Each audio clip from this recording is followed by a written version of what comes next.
안녕하세요. 김상순입니다. 중국 사회 분석 46번째 시간에는 중국 지방정부들의 연쇄부도에 관한 내용입니다. 중국의 경제 위기는 체제 위기를 느낀 공산당이 강력하게 통제하고 있기 때문에 단지 수면 아래 잠재해 있을 뿐이지 언제 어느 때 갑작스럽게 연쇄 폭발을 일으킬지 모르는 지뢰밭과도 같은 형국이 지금 중국의 경제 현황입니다.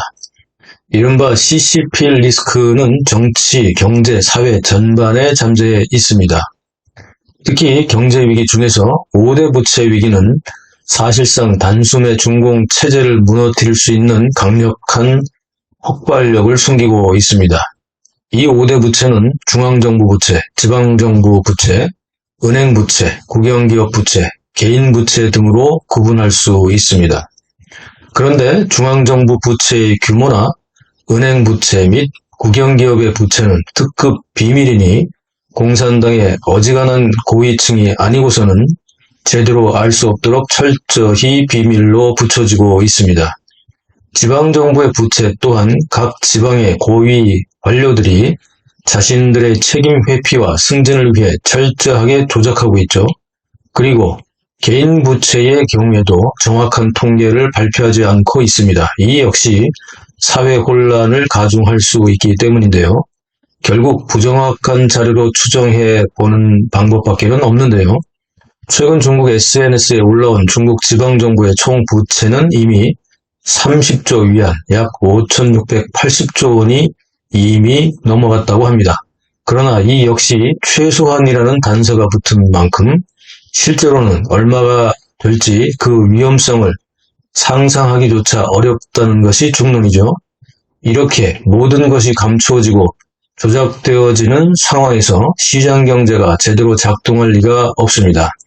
그렇기 때문에 중국 공산당을 중국의 시장 경제를 중국 특색 사회주의 시장 경제라고 고집스럽게 부릅니다. 바로 공산당이 모든 현실을 체제 유지에 맞게 유리하게 조작하고 있다는 것을 스스로 인정하는 용어이기도 하죠. 역시 중국 특색이고 사회주의식 시장 경제라는 용어가 어쩌면 이렇게 정확하게 맞아 떨어질까요? 그렇지 않습니까? 그러나 주머니에 넣어둔 송곳을 늘 숨길 수는 없습니다. 결국 뾰족한 송곳의 끝은 언제든 밖으로 향할 수밖에 없고 사람들은 자연스럽게 알게 되죠. 오늘 방송에서 언급할 중국 지방은행의 연쇄부도 사건 역시 지방정부와 중국 중앙정부가 최대한 억누르다가 결국은 중국 인민들의 분노가 폭발하면서 수면 위로 올라온 사례입니다. 허난성에 있는 위저우시 신민성촌진은행, 상차이현 회이민촌진은행, 저청현 황준촌진은행 등 3개의 은행은 이미 4월 18일부터 예금 인출을 할 수 없었고 카이펑시 신동팡촌진은행도 이후 예금 인출을 할 수 없습니다. 그리고 한 달이 지난 지금까지 허난성의 지방은행 4곳은 고객들이 자신의 예금 인출을 거부당하고 있습니다. 은행들의 버티기와 지방정부의 압력으로 이 일이 쉬쉬하며 덮어왔지만 예금 인출 거부 소식이 중국 SNS에 알려지자 피해자들이 QQ 등의 중국 SNS에 그룹방을 만들고 피해 사실을 공유하면서 중국 언론에 제보를 하는 등의 항의를 했고 화면에서 보시는 것처럼 해당 은행 앞에 직접 몰려가 시위를 벌리면서 세상에 알려지게 되었습니다.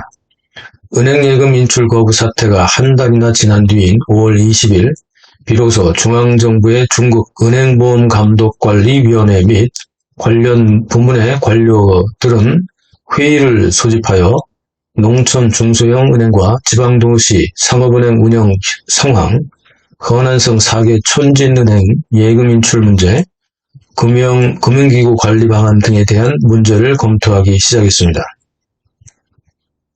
허난성의 향촌진 농촌은행들의 연쇄부도 사건은 비단 허난성의 위저우시, 상차이현, 저청현, 카이펑시 등의 곳에서만 일어나는 것은 아닙니다. 이는 단지 빙산의 일각에 불과하죠. 이번 허난성의 농촌지역 은행 연쇄부도는 사실상 현존하는 중국 지방은행의 대표적이고 공통적인 문제점이기도 합니다. 이 문제는 왜 생겼을까요? 첫째, 지방 관료들과 결탁된 기업가들의 부패가 원인입니다. 중국이 발전하면서 만연한 부패 부조리가 성행했고, 이는 관료들과 지방 기업가들의 결탁으로 무수히 많은 지방의 중소형 은행이 생겼습니다. 이 과정에서 상상할 수 없는 많은 돈들이 관료와 지방은행가들의 뒷주머니로 들어갔죠. 성장률을 높여야 하는 지방 관료들과 낮은 문턱으로 은행을 설립하고 막대한 돈을 마음대로 쓸 수 있는 기업가들은 한통속이 될 수밖에 없었던 것입니다. 둘째, 너무도 많은 지방은행이 생기면서 경쟁력 약화와 부실 경영이 결국 은행을 부도 사태로 몰아넣었던 것입니다.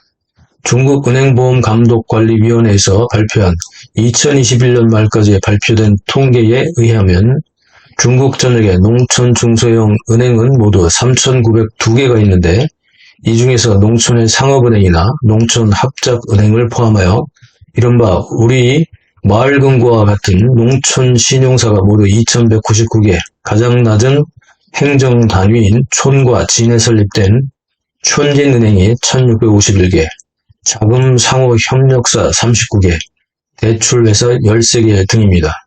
셋째, 경쟁력이 없는 남발된 중소은행의 증가하는 부채가 결국 최종점에 이르렀기 때문입니다. 2021년 말을 기준으로 농촌의 중소형 은행의 자산은 45.7조 위안, 약 8,657조 원이고, 부채는 42.2조 위안, 약 7,994조 원이며, 이는 중국 전체 은행업계의 14.1%를 차지했으며, 농촌의 중소형 은행은 중국 전체 은행의 대출금 부분에서는 약 30%라고 합니다. 그러나 이는 역시 축소된 수치라는 것이 중국 네티즌들의 일반적인 의견이죠. 넷째, 중소은행의 가장 큰 문제는 관료들과 결탁된 부패와 연관되었다고 볼 수 있는 불량 채권이 증가하고 있다는 것입니다. 2017년부터 2021년에 5년간 지방도시의 상업은행에서 보유하고 있는 불량 채권은 이미 1.8조 위안, 약 341조를 넘어섰는데, 이는 2011년부터 2016년의 5년 기간보다 약 5.2배나 증가한 것이라고 합니다. 다섯째, 결국 자본을 보충시킬 수밖에 없는데 이 역시 문제를 더 키우는 것으로 부실은행의 생명을 연장해 줄 뿐 위기는 더욱 커질 수밖에 없다는 것입니다. 예를 들면 부실한 농촌은행을 위해 지방정부가 채권을 발행해서 중소은행의 자본을 충당해 왔는데, 최근 몇 년간만 보더라도 13개 성과 성급 지역의 39개 농촌은행에 1,046억 위안, 약 19조 8,123억 원이 또 수혈되었다는 것입니다. 그런데 이렇게 수혈되는 자금은 역시 다시 문제의 첫 번째로 돌아가서 지방정부 관료들과 기업가들이 재결탁하여 부패를 저지르는 새로운 먹잇감이 될 뿐이라는 겁니다. 결국 악순환이 계속되면서 지방은행의 부채 문제는 지방정부의 부채로 이어지면서 연쇄부채 증가라는 악순환이 생기는 것이죠. 2018년 이래 현재까지 5년간 농촌의 중소형 은행만 보더라도 고도의 위험에 처해 있다고 평가된 농촌 중소형 은행은 전체 3,902개 중에서 이미 627개나 되어 16%를 차지하고 있고, 불량 채권은 2.6조 위안, 약 492조 원에 달하고 있는데, 이는 2008년부터 2017년까지 10년 동안의 합계와 같을 정도로 가파르게 증가하고 있다고 합니다. 중국은행보험감독관리위원회는 중국 재정부와 인민은행과 협력하여 지방정부 전담 채권을 신설하여 농촌의 중소은행에 다시 1,334억 위안, 약 25조 2,673억 원을 수혈했습니다. 그러나 이는 응급조치에 불과하기 때문에 이번 허난성의 4개 농촌 중소형 은행 연쇄부도 사태는 향후 중국의 금융정책에도 큰 고민거리가 되었습니다.